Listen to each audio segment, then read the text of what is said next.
Just so you know, no matter the skill level, that happens in every math class. Because I'm guarantee you that happened in my Calc 1, my Calc 2, and my Calc 3, and my differential equations classes. That's a guarantee.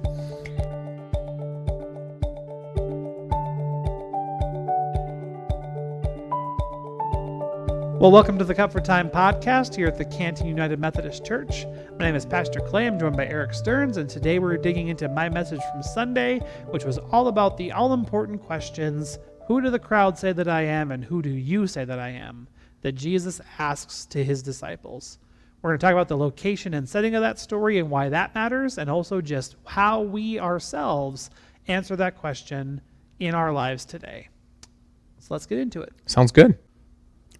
I was thinking about if I were asked that question, how daunting that answer would be to come up with. Yeah. And the pastor on Sunday talked about how important it is for us to understand how that Peter's answer doesn't come from people. It isn't of human, however Jesus says that. Yep. But it comes from God. And I was like, that's so true because we screw that up all the time. Oh, yeah. And for him to nail it that well was not a human. He didn't get that taught to him by other people. Correct, yes. Yep, and not merely out of what he's observed over the past couple of years. Like Jesus, he just names it. Like that did not come from human wisdom. That came from the divine. Like that is God's revelation to you. Way to get it, Yeah. Yeah. But yeah, if I was in that situation, how just like blown away I would be by trying to answer that question. You've only known this guy for 2 years. Right. You have known other things for the previous however many years you've been, you've been alive. Yeah. It's so contrary to everything else you've ever known. But to say it with, it has to be from God because there's no way I just don't think he would have said it with that much conviction. Yeah, no, definitely not. And so I was trying to put myself in that situation. I just can't even imagine what that would be like.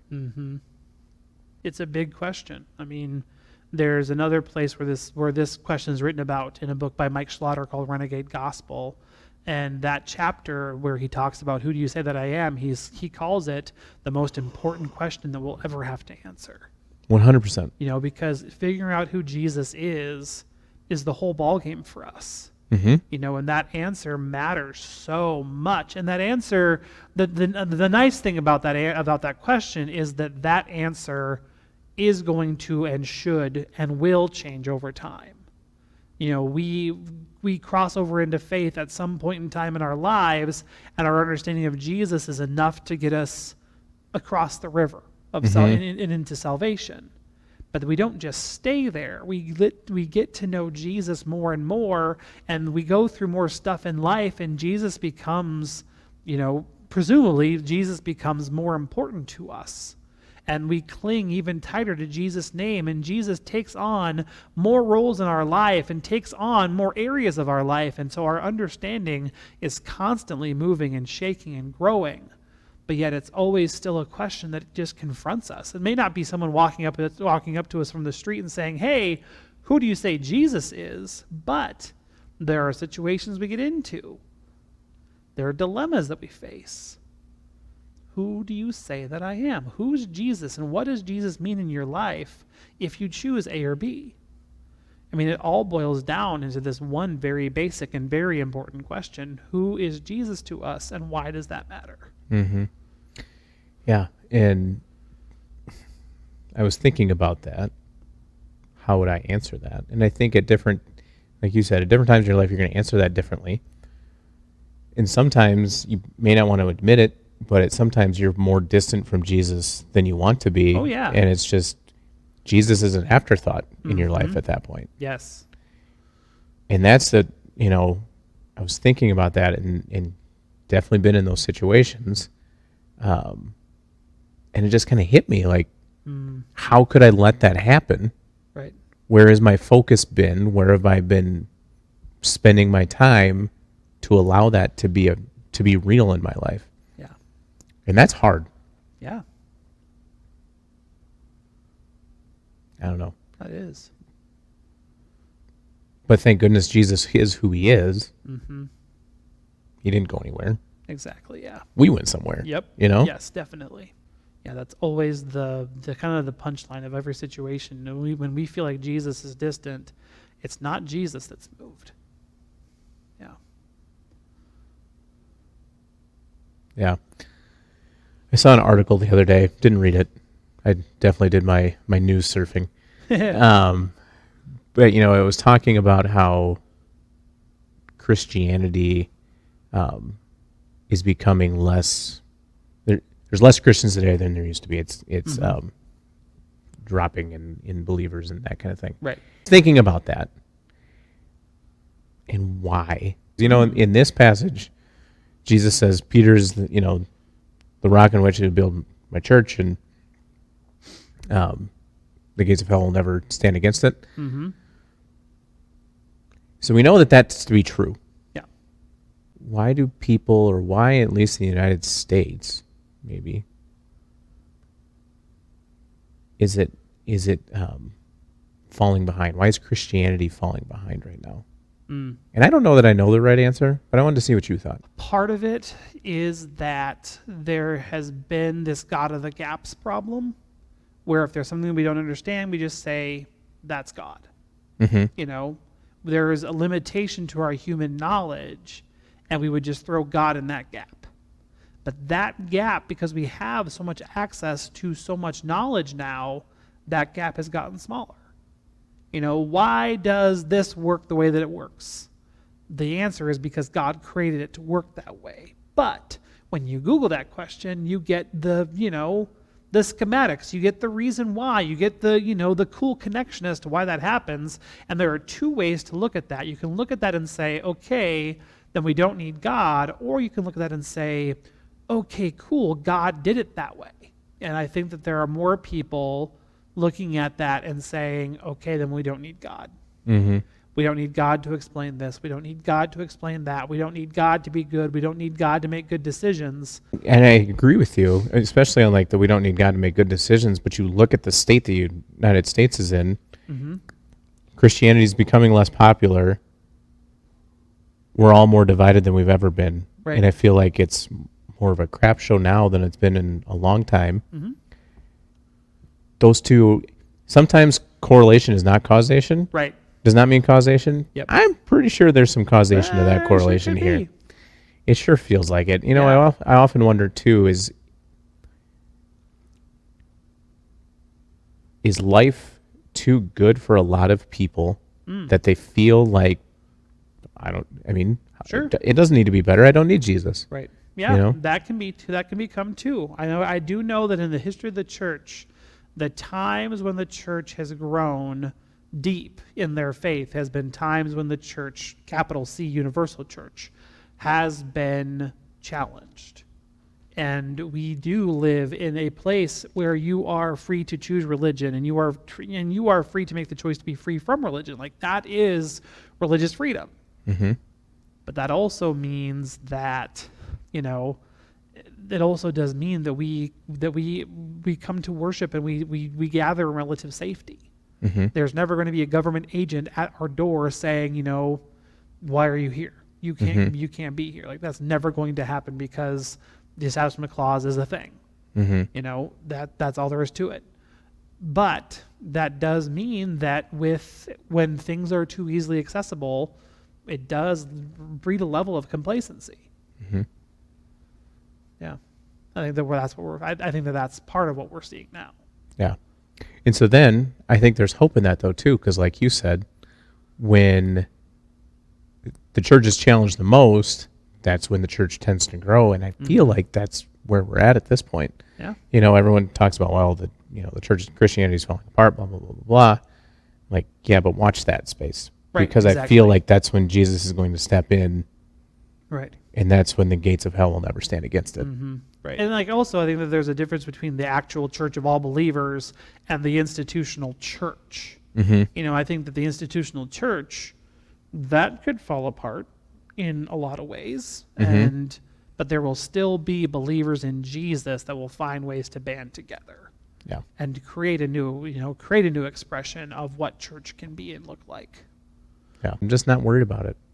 Sure. Things ebb and flow all the time. Yes, definitely.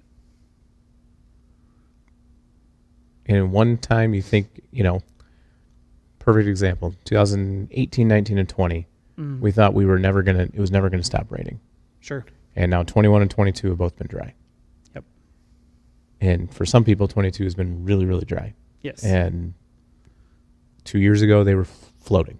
Mm-hmm. So everything changes so rapidly. Yep, definitely. And that's why you should never get too... Staying steady and staying the course is the only way to go. Right. So anyway, yeah. What did you cut? I cut a lot about the location. This story is set in Caesarea Philippi. Okay. And the interesting thing about that is that in all three Gospels, where this story is told, in Matthew, Mark, and Luke, the Synoptic Gospels, there sometimes can be some variance to different stories. And when these stories happen and even how these stories happen, this one is consistent. Throughout the entirety of the three Gospels, that Jesus takes the disciples north to Caesarea Philippi. All three Gospels, the same place, the same setting, kind of even the same sequence of events of what happens next in Bing, Bing, Bing. Jesus knows that his time is coming short. And Jesus knows that anywhere, if he were to gather with his disciples for a very important conversation, anywhere in Israel, in the Jewish occupied areas, he is going to be stopped and he's going to be distracted. He's going to be asked to, think back to the very first message in this message series. The crowd is pressing in on Jesus so much so that he has to retreat to a boat. Mm-hmm. That's only going to get worse. This is now years down the line. These disciples have grown, his posse has grown, and the crowds are even more interested.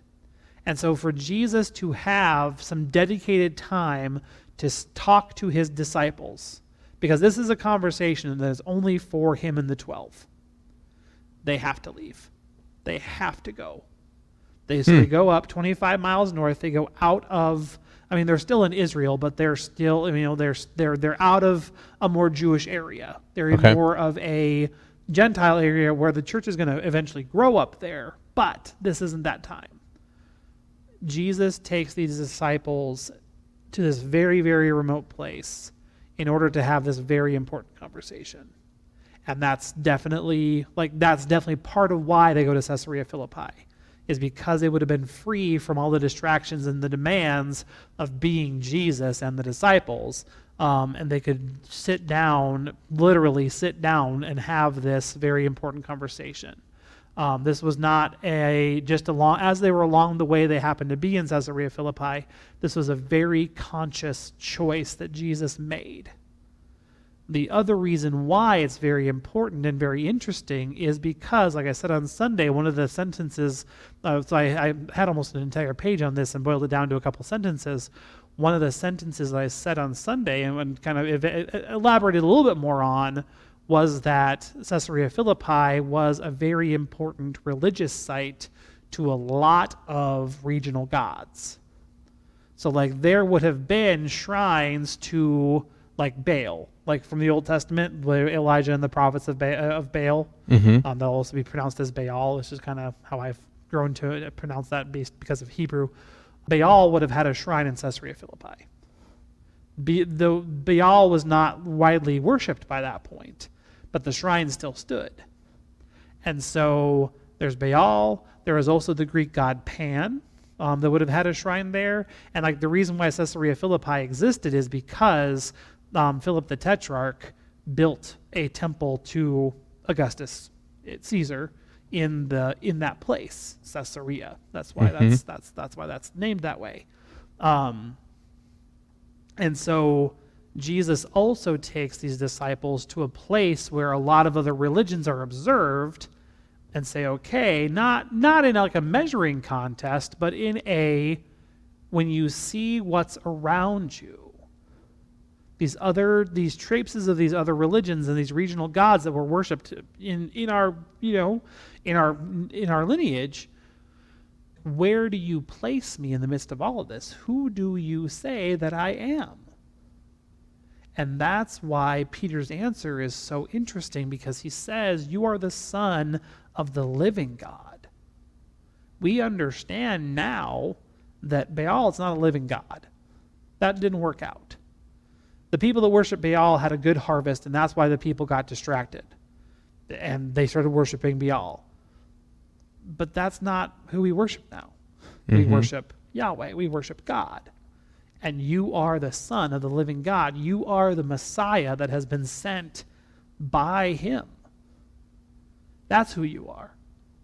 In the middle of all these other things that you possibly could be or be compared to, this is who you are. And Jesus affirms Peter's answer. And Peter takes on that role of mouthpiece for the entire disciples. Like one of the commentaries I read mentioned that this would have been a question that after what happens on the boat, the second time Jesus calms the storm, they say that this is the Messiah. And that would have been a conversation that they continued to have. To the point that Jesus made them stand on their answer. And this would have been something, this answer would have been something that the entire 12 would have said, but it's Peter. Peter's the one that jumps in. Peter is the leader of the disciples unofficially, and coming out of this situation, Peter is the leader of the disciples officially going forward. And it all happens in this place where religiosity is all around them. But then, okay, so now let's go into what Jesus says next and what Peter does. Yeah. So I've got some questions on that. Sure. So continue on that thought process. Like what happens next in the gospel again? Yeah. So what happens next is, well, first of all, Jesus tells them not to tell anybody, because that's kind of Jesus's thing. But It's totally just so they tell everyone. But also, it's a little bit not. I read one of the things I read in the commentaries this week, and I'd never thought of this before, is that Jesus did not want the disciples to go out and say Jesus is a Messiah, because that word already meant something to a lot of people. Jesus was going to fulfill the hopes of the Messiah, but not in the way that the people thought. And so this would have just served to rile up a crowd that was already kind of growing to a critical mass. This would have made them even crazier. Jesus ends up dying. It's just going to disappoint people even further. But they were going to be disappointed no matter what. Because, right? I mean, because they didn't believe that they unless you were a part of his group that believed he was the Messiah. Sure. You didn't know that yet. Sure. And so they would have built these unrealistic expectations of him and then had their hopes completely dashed, Yeah. Yeah. It's interesting. I don't know. Yeah. I still kind of believe that it was totally him just wanting them to tell everyone. That's also fair. I think that's also definitely part of the secret Messiah motif. What happens next is that Jesus understands that these disciples get it. Sure. Jesus understands that this group of people is with him no matter what, that they understand who he is and what that is supposed to mean. And then he's like, okay, well, then if this is going to continue, you guys need to know what's going to come next. And Jesus begins to predict what's going to happen in Jerusalem. That the Son of Man is going to undergo these sufferings, is going to be betrayed, going to be arrested, going to be put to death. And Peter will not have it. Peter says there's no way that's going to happen. There's just no way. And Simon Peter gets rebuked by Jesus, and Jesus says, "Get behind me, you are a hindrance to me." And like I said on Sunday, the foundation of the church is completely rocked by what just happens next. It threatens to undo the whole thing. But Jesus says, "Get behind me. Get out of my way. Don't stop this. It's going to be okay. and not to rely so much on the commentaries, but there's a brilliant line that said that Jesus needed to remind Peter of his proper place. Like, it's not so much that Jesus was casting Peter to the side. It was saying, no, Jesus is still the leader. And you are so far out of bounds by the words that you're saying right now. Your job is to follow me. Get behind me and follow me. And you just essentially, confessed your allegiance. Yeah. I don't know. Really just poured out your heart Mm-hmm. for Jesus. And then he tells you he's going to die soon. Right. Like, how do you handle that? Yeah. Like, Yeah, I totally get Peter in this for situation. sure. This is how you're supposed to respond when your friend says he's going to die. Like, Exactly. that's absolutely how you're supposed to respond. But, Jesus is destined for this. This is why Jesus came in the first place. I am sure that had to be an attractive thing to know that, and this is maybe my own codependency speaking, that it would be a really attractive thing to know that this group of people gets who you are enough that they might be encouraging you to not, to not drink the cup you're supposed to drink, to not go the way you're supposed to go. This group of 12 knows you and loves you. Well, except for Judas, this group of people knows you and loves you that much. Yeah. That they can't fathom anything happening to you. It's got to feel real good.